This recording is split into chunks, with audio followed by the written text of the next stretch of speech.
Mesdames et messieurs, bonsoir. Cher David de Rothschild, merci beaucoup pour ces mots d'ouverture de notre réflexion, présentation d'abord de cette grande enquête dont je vous avais présenté le projet, cher David, il y a moins d'un an. Et je suis très heureux que nous ayons pu ensemble parvenir à réaliser ce qui n'était à ce moment-là qu'une idée, qui nous apparaissait nécessaire, ensemble, encore une fois, et qui a pu être menée à bien grâce à la coopération de nos deux fondations. Et je veux ici, même si je ne serai pas plus long pour ne pas prendre trop de temps, nous en avons peu, je veux ici remercier très chaleureusement les deux équipes des deux fondations, qui sont des équipes petites, mais très vaillantes, et qui ont, c'est peut-être difficile à imaginer, énormément travaillé dans des conditions très difficiles pour que tout ceci soit réalisé à temps. Donc, que chacune des deux équipes accepte l'expression de ma reconnaissance très chaleureuse. Nous avons ressenti depuis l'année dernière, 2014, qu'il y avait comme une sorte d'incitation à réfléchir à ce qu'a été le XXe siècle. 2014 a été l'occasion de commémoration d'anniversaires particulièrement importants.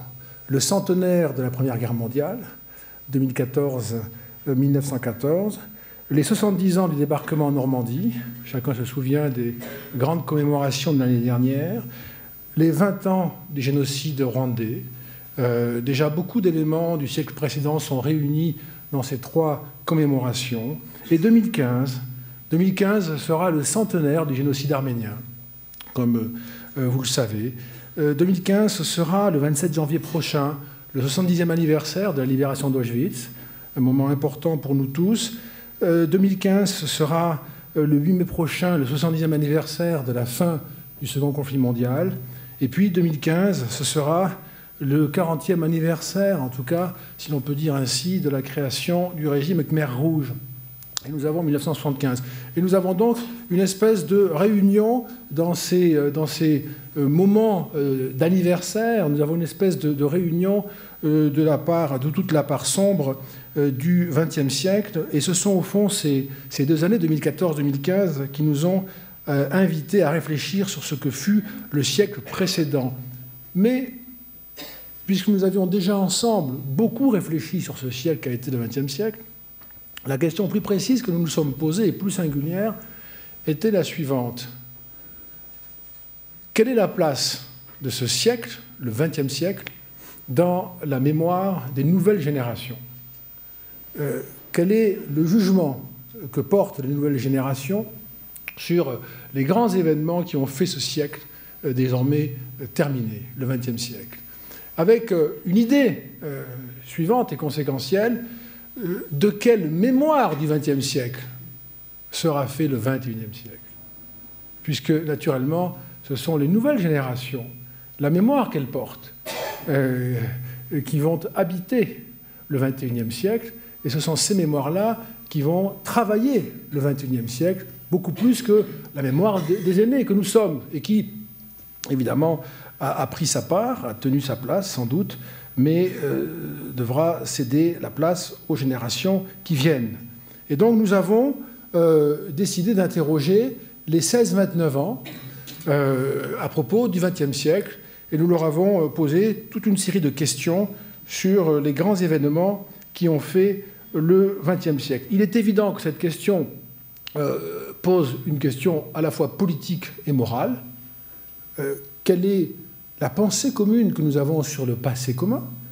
Nous accordons-nous sur l'évaluation politique et morale de ce qui a été et sur quoi nous avons beaucoup réfléchi déjà antérieurement?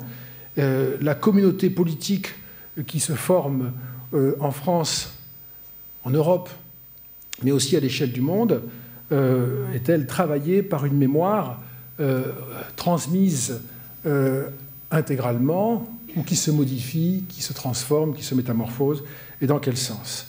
Et c'est donc cette idée qui a organisé le travail que je vous présente rapidement, ce soir, malgré tout rapidement. Donc je vous présenterai quelques résultats pour vous donner une idée du document que nous avons réalisé. Et puis ensuite, à 20h30 seulement, ça c'est un côté un peu teasing, je m'en excuse, le document Mémoire à venir, qui donc présentera d'autres résultats, vous sera remis pour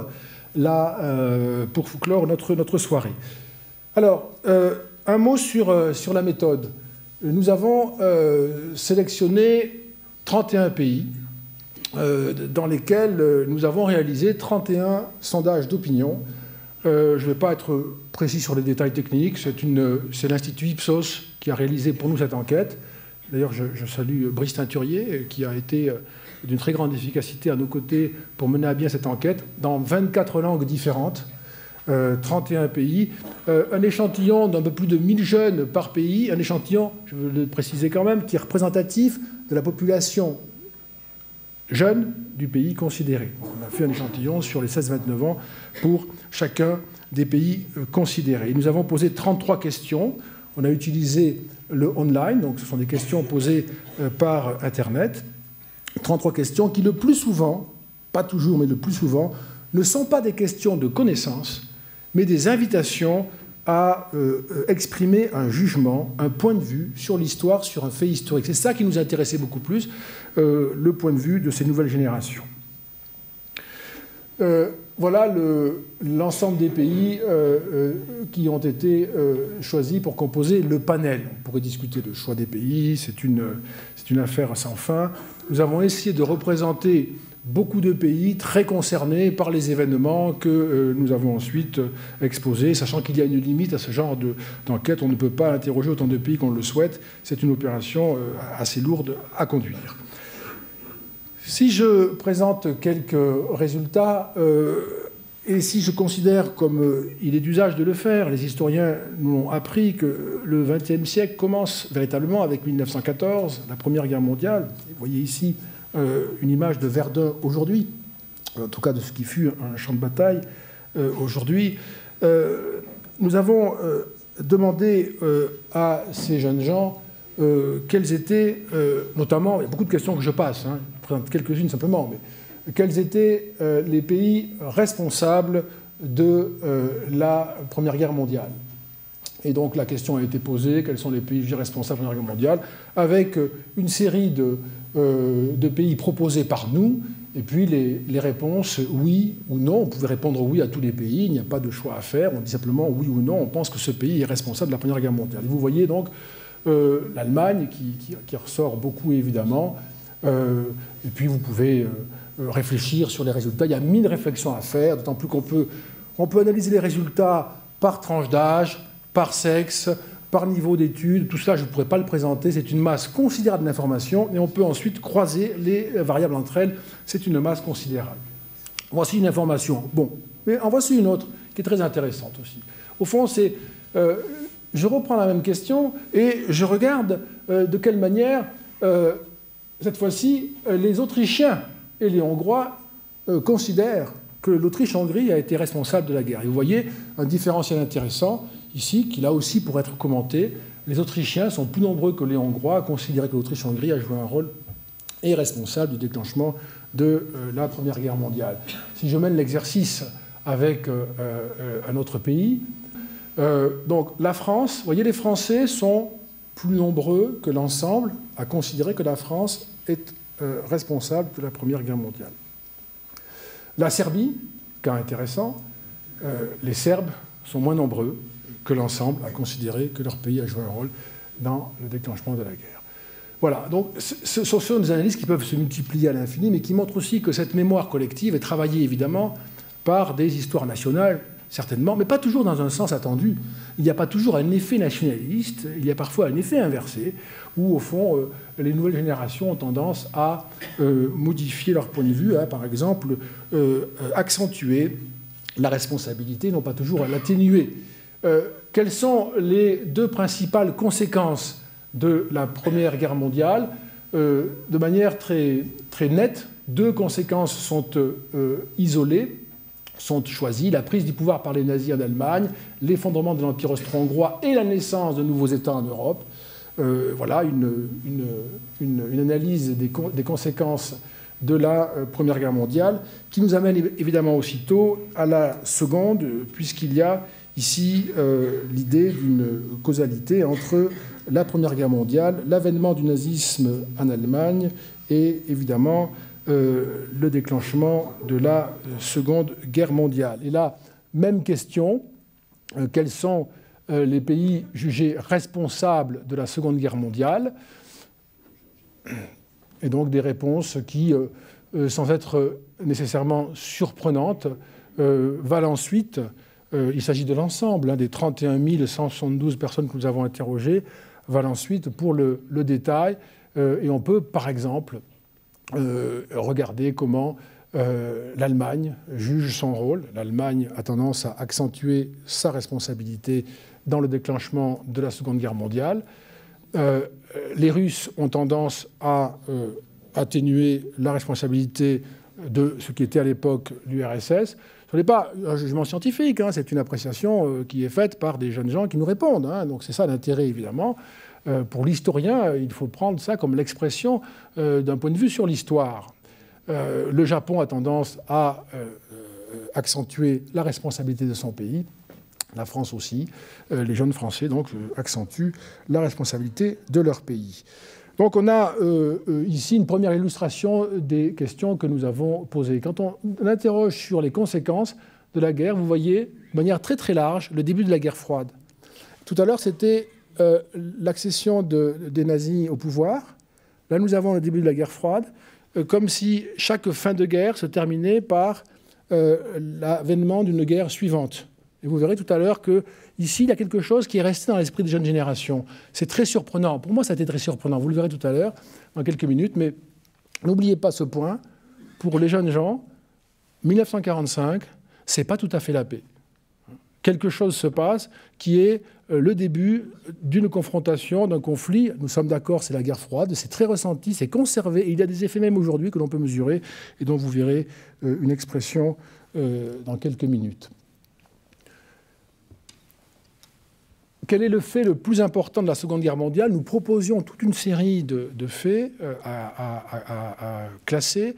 Et voilà, les deux faits les plus importants, avec une différence qui ne permet pas de les distinguer d'un point de vue quantitatif, pour l'ensemble, il s'agit de l'extermination des Juifs par les nazis et l'utilisation de la bombe atomique sur les deux villes japonaises, Hiroshima et Nagasaki. Et c'est très loin devant les autres faits ou événements importants que nous avions suggérés.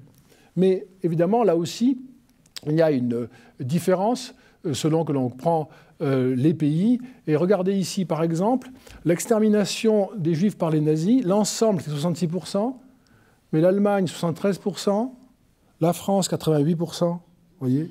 Donc vous avez un écart très significatif, de plus de 20 points en France avec l'ensemble. Et tout à l'heure, David de Rothschild saluait le rôle de l'école, et il faut le dire ici, cette enquête montre ce que nous appelons dans le document le triomphe de l'école, qui a fait un travail absolument remarquable. Le savoir est passé, a été partagé, a été retenu, compris, l'appréciation est juste. On le verra encore dans quelques minutes, au moment où il faudra qualifier ces massacres de masse, savoir si on les qualifie de génocide ou pas. Et voyez aussi la place à la fois de l'histoire et de la géographie, de l'histoire particulière et de la géographie. Le Japon retient beaucoup, bien sûr, l'utilisation de la bombe atomique, naturellement. Les États-Unis retiennent davantage Pearl Harbor, mais c'est très étonnant, parce que les États-Unis ne retiennent presque pas le débarquement en Normandie. Les jeunes Américains ne nous disent pas du tout, le chiffre est dans le document, vous le verrez, je crois que c'est autour de 25%, ne retiennent pas du tout le débarquement en Normandie comme étant un des faits les plus importants, et pourtant ils en sont les héros. Et il y a même un cinéma qui a popularisé cet événement. Donc l'école l'a enseigné, la culture l'a diffusé également. Les jeunes Américains ne sont pas, de ce point de vue-là, ne se reconnaissent pas, en tout cas ne reconnaissent pas le débarquement comme un événement plus important. C'est plutôt Pearl Harbor. Et puis pour les Russes, vous le voyez, Stalingrad et la prise de Berlin par les Soviétiques sont très largement valorisés par rapport à d'autres événements ici proposés. Et donc la question qui a été posée, question substantielle, de quoi s'agit-il ? Le XXe siècle, nous le savons, est un siècle de massacres de masse. Quand nous parlons de violence, nous savons qu'il ne faut pas oublier ce siècle-là, unique dans l'histoire, et qui voit apparaître la notion de crime contre l'humanité et de génocide. La première fois que la notion de crime contre l'humanité a été utilisée, si je ne me trompe pas, c'est au moment du génocide arménien. Et puis ensuite est venue la notion de génocide, et tout ceci est le témoin, je dirais, lexicologique et conceptuel d'une époque redoutablement violente. Par génocide, on entend, vous le savez, l'extermination physique, intentionnelle, systématique, programmée d'un groupe en raison de ses origines ethniques, religieuses ou sociales. Et nous savons donc que tous les massacres ne sont pas des génocides. Et donc nous avons posé la question à propos de toute une série de drames qui ont eu lieu pendant la Seconde Guerre mondiale. Et les 3 massacres de masse qui ont été le plus cités par les jeunes gens sont le massacre des Juifs par les nazis, le massacre des Arméniens par les Turcs et le massacre des Tutsis par les Hutus. Et si nous donnons ensuite le résultat, à savoir est-ce qu'il s'agit d'un génocide pour chacun des cas, ici donc le massacre des Juifs par les nazis, il s'agit d'un génocide pour 90% des personnes qui ont été interrogées, pour 96% des Français, vous le voyez, 93% des Allemands, etc. Notez, Francis Mer, je vous ai entendu le dire, j'approuve votre remarque, notez les Turcs, qui sont 81% à qualifier de génocide le massacre des Juifs par les nazis. Donc il y a cette idée que la qualification est appropriée, qu'elle existe, qu'elle est pertinente. Et si je prends le cas du génocide arménien, cette fois-ci, j'ai une différence que je ne veux pas du tout présenter comme une forme de provocation ou de polémique, parce que pour vous dire, le sentiment que j'ai en lisant ce résultat, c'est que je le trouve élevé en s'agissant des Turcs. Je le trouve élevé dans la Turquie d'aujourd'hui, dans le climat d'aujourd'hui. Savoir que 33% des jeunes de la jeunesse turque, on a beaucoup de problèmes avec les jeunes turcs, donc c'est difficile à utiliser. Dans le document, on parle de la jeunesse turque. Savoir que 33%, un tiers de la jeunesse turque considère que le massacre des Arméniens est un génocide, est un fait, est une donnée que je trouve moi beaucoup plus encourageante qu'il n'y paraît au premier abord, d'autant plus que, comme on l'a vu dans les éléments précédents, il y a de la part de la jeunesse turque la reconnaissance du fait génocidaire et de sa réalité. Et il me semble que c'est quelque chose qui est particulièrement encourageant. Sur l'ensemble de la population turque, nous avons des données qui sont inférieures à ce niveau-là. Hein. Si on prend les 18 ans et plus en Turquie, donc là nous avons au sein de la jeunesse turque, dans les nouvelles générations, un mouvement qui est sans doute prometteur, en tout cas qui me paraît, moi, plus prometteur qu'accablant. Si je prends le cas du massacre des Tutsis, eh bien, là aussi, vous voyez, les réponses sont très claires, y compris dans la jeunesse turque. À nouveau, notez que la jeunesse américaine, on ne peut pas tout regarder, ça va trop vite, hein, mais notez que la jeunesse américaine est toujours en retrait sur la qualification. C'est frappant, c'est systématique. Et vous verrez dans le document, même chose pour les jeunes Australiens, Canadiens. Il y a une forme de retrait à l'égard de ces réalités qui est passionnante à essayer d'expliquer et que l'on retrouve d'une façon très claire. Les Européens sont très en avance en termes d'affirmation, de clarté du jugement, de force du jugement et de son expression. Les Français, les Allemands et les Français, j'insiste beaucoup, la jeunesse française est particulièrement au clair à ce sujet. C'est franchement, c'est un résultat dont nous devons, je crois, nous louer, être fiers même et saluer ceux qui en sont les responsables. Il y a beaucoup de travail et beaucoup d'efforts pour obtenir ce résultat qui est une bonne connaissance de la vérité historique. Question qui donne des résultats parfois surprenants. Vous savez que la Seconde Guerre mondiale a donné lieu à certaines confusions. On a eu, au fond, un conflit qui a commencé avec des démocraties qui ont voulu passer un accord avec Hitler. Démocratie, totalitarisme. Et puis ça s'est terminé à Yalta, dans un accord avec Staline. Et donc l'entrée comme la sortie de cette Seconde Guerre mondiale introduit une espèce de confusion entre en ce qui concerne la netteté de la différence entre démocratie et totalitarisme. Et donc nous avons demandé, que la question ne vous choque pas, nous avons tenu à demander à ces jeunes gens une évaluation politique et morale du nazisme, du communisme et des régimes démocratiques. Et il faut toujours poser des questions dont les réponses nous apparaissent comme évidentes et qui ne le sont pas toujours. Donc la question était la suivante. Selon vous, l'Allemagne nazie était-elle dotée d'un système politique tout à fait respectueux de la liberté et de la dignité humaine ou non? Je la résume. Et la réponse, c'est total respectueux 11% et pas respectueux 89%. Aussitôt, l'œil est attiré par ce 11% en réalité, de l'ensemble. Et si je regarde les pays où il y a une évolution particulière de ce point de vue-là, vous voyez, 18% des Chinois, 20% des Turcs, 28% des Russes, 36% des Indiens. Et dans toute l'étude, je dois dire que la réponse des jeunes Indiens, à maints égards, est atypique, surprenante, et plutôt orientée dans le sens que l'on voit ici. Donc il y a quelque chose là aussi à éclairer, à creuser, qui, pour moi, a des conséquences sur la question qui nous intéresse tous.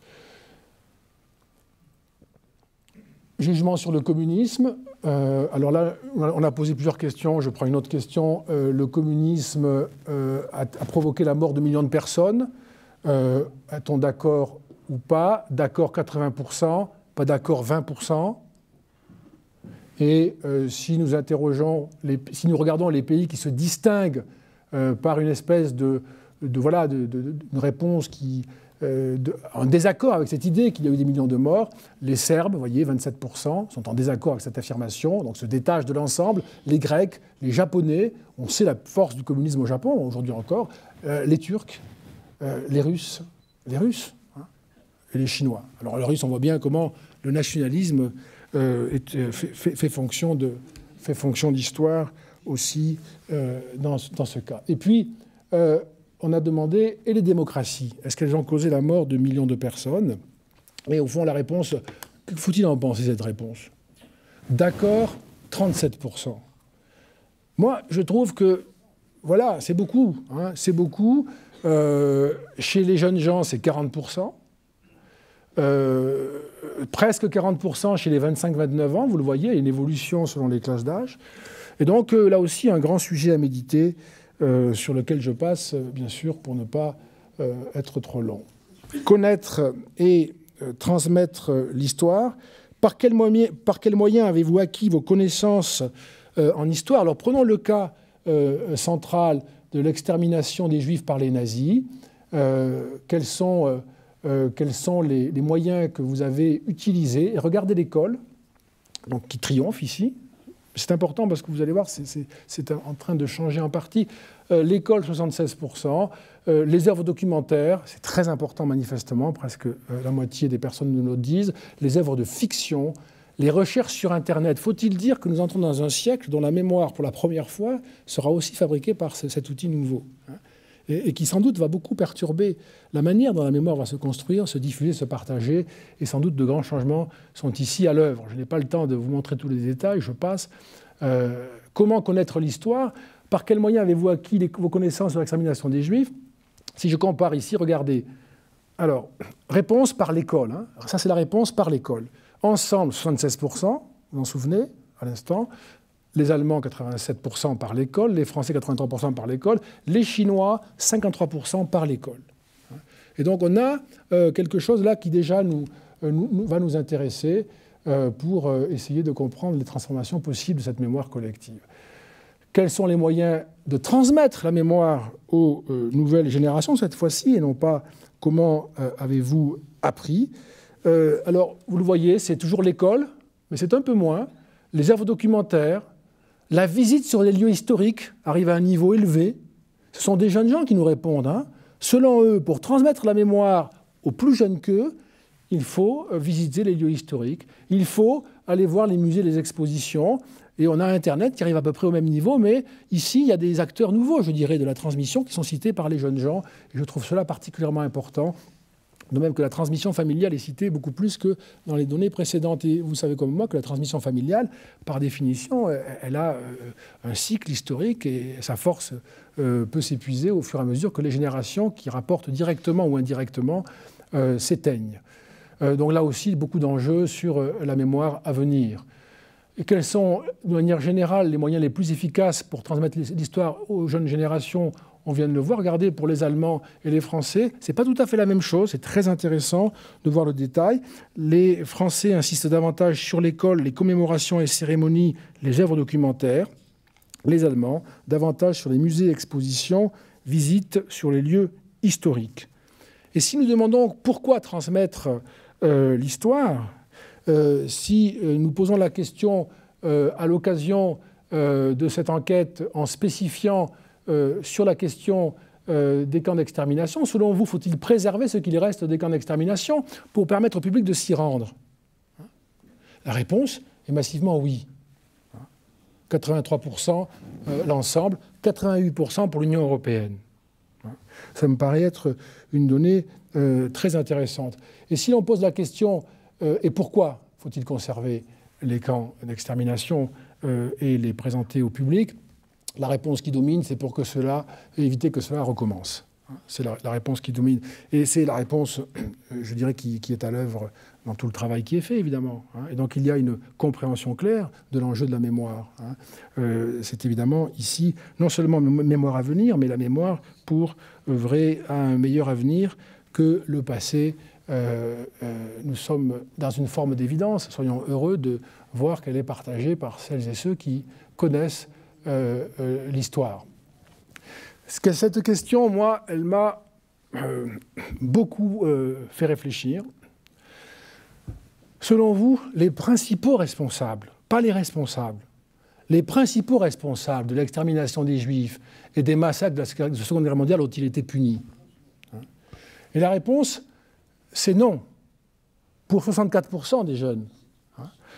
54% nous disent non, une minorité seulement, et 10% non, aucun ou presque.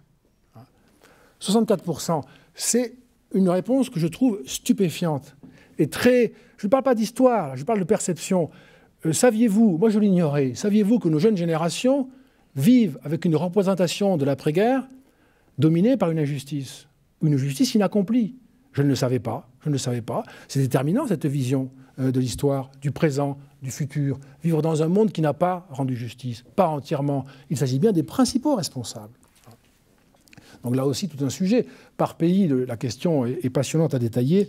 Elle l'est dans le document. Je ne le ferai pas ici, évidemment. Mémoire globalisée, je termine par ceci. Parce qu'il y a évidemment un changement qui est à l'œuvre. On le voit bien.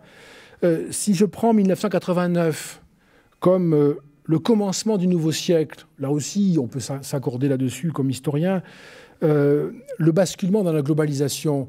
Et vous savez que les jeunes que nous avons interrogés sont principalement nés après cette date. Et donc nous avons des générations qui habitent de plus en plus le XXIe siècle avec une mémoire de ce siècle.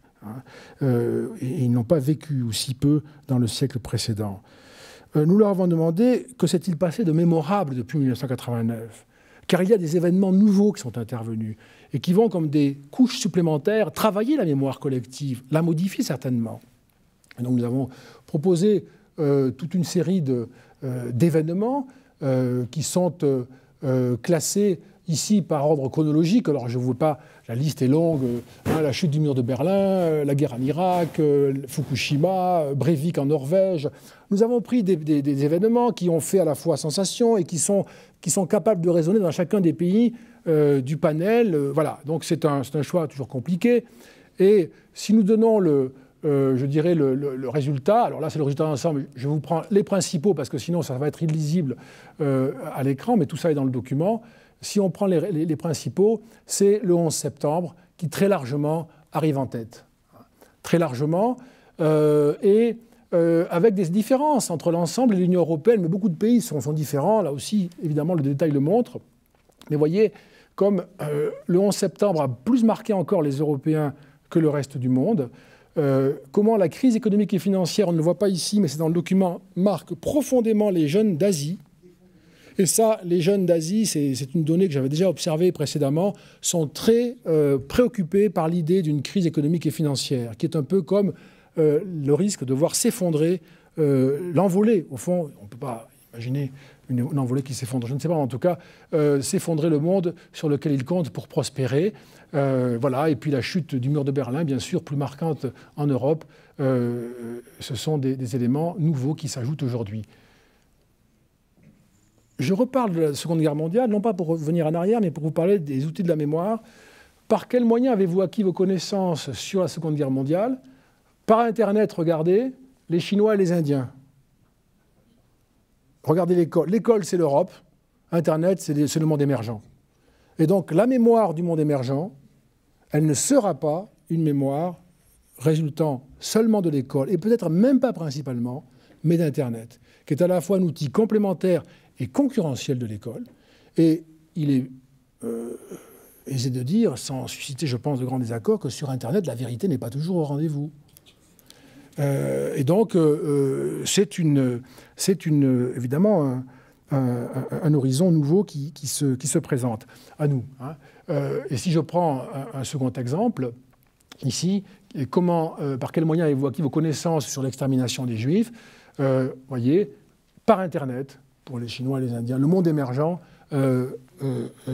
dit qu'il a acquis ses connaissances par Internet. Et donc, une séquence, je pense, nouvelle dans la constitution de la mémoire collective, nationale et planétaire. Je vais terminer bientôt en revenant sur ce point. Ici, puisqu'on parle de mémoire globalisée, nous avons interrogé nos jeunes gens, j'ai bientôt fini, bien sûr, sur la globalisation. C'est une question qu'on pose régulièrement dans nos enquêtes internationales. Est-ce que la globalisation est une opportunité ou une menace? Voyez, opportunité. 97% des Chinois nous disent opportunité. Et tout est comme ça, si vous voulez. Nous voyons pour la troisième fois consécutive, depuis 2010, l'ensemble, en moyenne 72%, l'Europe 70%, les jeunes Européens sont à 70% convaincus que la globalisation est une opportunité. Et au fond, alors la France arrive... Vous connaissez la phrase de Voltaire, les Français arrivent en tout les derniers, mais enfin ils arrivent. Alors là, ils ne sont pas les derniers, mais bon, 56% des jeunes Français pensent que la globalisation est une opportunité. Ce qu'il faut dire ici, et l'utilité de l'information est la suivante. Cette jeunesse aime son époque. Elle aime son époque. Et donc la globalisation ne suscite pas de résistance, mais plutôt de l'appétit. Et conséquemment, si la mémoire se globalise, ce se fera aussi avec la participation et le soutien des nouvelles générations qui sont dans la globalisation. D'autant plus que les outils, comme on l'a vu à l'instant, sont des outils évidemment que nous utilisons tous, mais qui sont davantage encore utilisés et plus intimement par les nouvelles générations. D'où la dernière question que nous avons posée. Selon vous, dans les années qui viennent, une troisième guerre mondiale est-elle possible ? Et cette question, nous tenions à la poser. Tout à l'heure, nous disions que ces jeunes avaient l'image d'un monde où la justice n'était pas entièrement accomplie. Ils ont eu aussi, à l'occasion des questions posées sur la Première Guerre mondiale ou la Seconde Guerre mondiale, ils nous ont répondu que chaque guerre débouchait sur une guerre future, quelque chose comme ça en fait. Hein. Et là, ils nous disent, au fond, qu'ils sont nombreux à redouter une Troisième Guerre mondiale. Évidemment... je veux dire, on peut comprendre pour l'Ukraine qui est en guerre. Et donc, la guerre à redouter, la guerre est là. Hein. Les États baltes, éventuellement, la Turquie, confrontée. Hein, on lit bien ici la Grèce, on voit bien des éléments explicatifs. Et puis après, on a cette information d'ensemble qui fait que 56% des jeunes Français pensent qu'une Troisième Guerre mondiale est possible. Et donc, sur ces informations, je termine en vous disant ceci, en tirant rapidement quelques conclusions de notre enquête. Les nouvelles générations savent ce qu'il faut savoir. Elles doivent une part essentielle de leur savoir à l'école. Nous devons donc une part essentielle de notre mémoire collective et de notre conscience politique et morale à l'école en général et à l'histoire comme science en particulier. Il faudra veiller à préserver l'école et l'enseignement de l'histoire. Le rôle d'Internet va croître rapidement. Ce sera un outil complémentaire et en même temps concurrentiel, je vous l'ai dit, vous le savez. Il faut s'y préparer et y préparer les nouvelles générations. La mémoire se globalise peu à peu. Les mémoires nationales se combinent de plus en plus intimement avec une mémoire universelle. Les faits qui ont le statut d'événements planétaires communs à tous apparaissent et se multiplient. Le 11 septembre en est sans doute le meilleur exemple. Le poids des mémoires des pays émergents sera plus grand que jamais depuis l'invention des nations, je le crois, de l'école et même de la science historique dans la construction de la mémoire. Des changements vont intervenir. Une reconfiguration de la mémoire va avoir lieu, en tout cas, je le pense. Et là aussi, et je termine par ces mots, en vous remerciant beaucoup de votre attention, là aussi, il faudra plus d'Europe et rapidement mettre en place, c'est un souhait que j'émets, une politique européenne de la mémoire. Je vous remercie.